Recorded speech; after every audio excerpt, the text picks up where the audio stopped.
दुआ तो तुम्हारे लिए मैं बहुत करती हूँ, और जो स्टैंडर्ड तुमने सेट किया है वो तो मैंने देख ही लिया है। तुम्हारी अचीवमेंट का मयार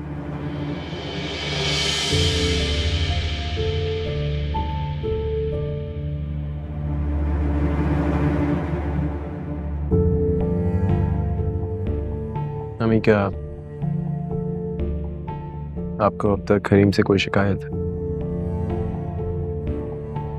मुझे किसी से कोई शिकवा शिकायत नहीं है, बल्कि मैंने सारे शिकवे, सारी शिकायतें, सारे खदशात एक डब्बे में बंद कर कर उन पर ताला लगा दिया, बिल्कुल वैसे ही जैसे मैंने अपनी ज़बान पर, अपनी अक्ल फहम पर ताला लगा दिया तुम्हारी खुशी के लिए।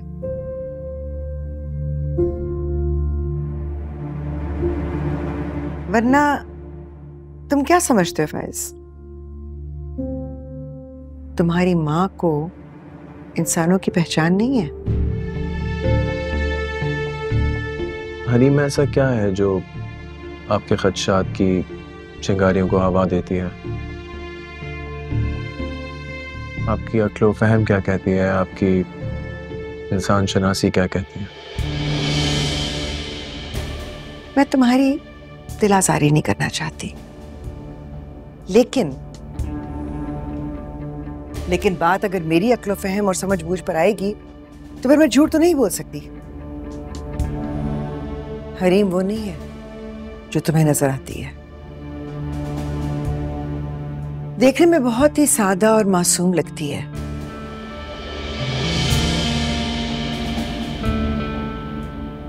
मगर है बहुत होशियार और चालाक।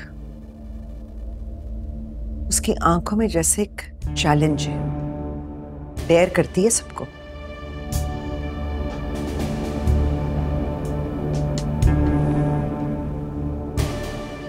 मम्मी प्लीज, मुझे नहीं लगता कि वो मंसूबे के तहत या कोई चैलेंज या कोई डेयर देने आई है किसी को। इनफैक्ट आई थिंक अल्लाह ताला का बहुत अनमोल तोहफा है, बहुत खूबसूरत तोहफा है।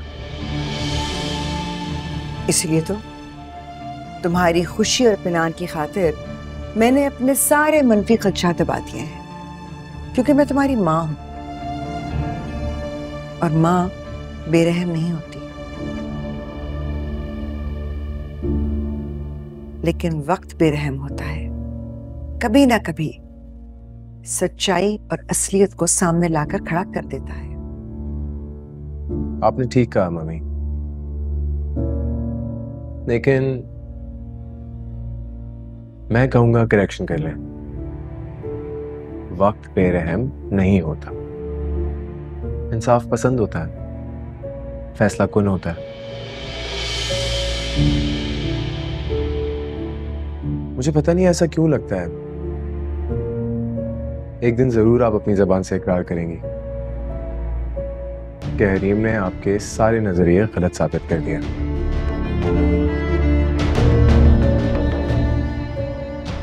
और मुझे उस दिन का बेचैनी से इंतजार होगा। मैं तो चाहती हूं कि मेरी बहू उतनी ही पाकीज़ा और पारसा साबित हो जितना मेरा बेटा उसे समझता है। फिर देखना, हथेली का छाला बना के रखूंगी उसे।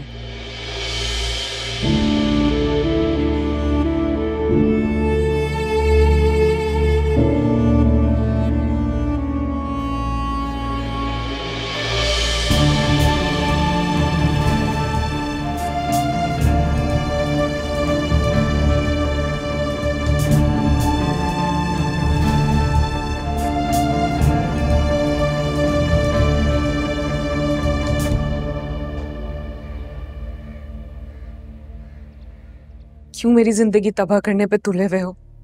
क्या बिगाड़ा है मैंने तुम्हारा जालिम इंसान? मैं कुर्बान जाऊं, मैं कहाँ तुम्हारी जिंदगी बर्बाद करना चाहता हूँ।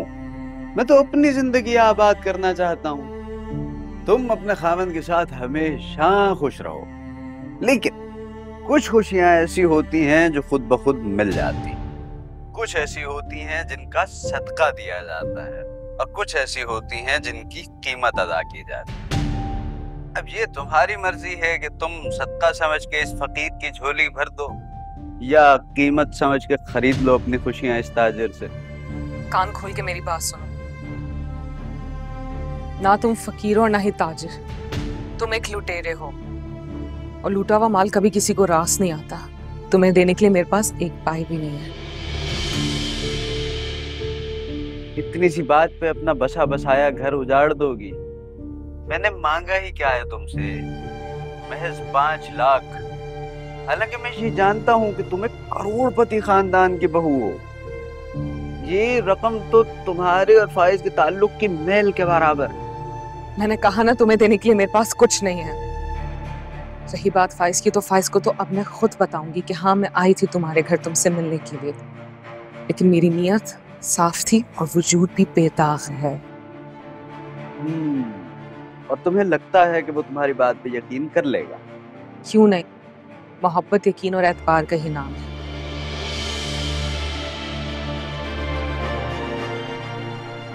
ठीक है, तुम्हें एक तोहफा भेज रहा हूँ, तो जरा देखो, और अगर पसंद आए तो अपने उस यकीन और एतबार के अलमबरदार को भी दिखाना।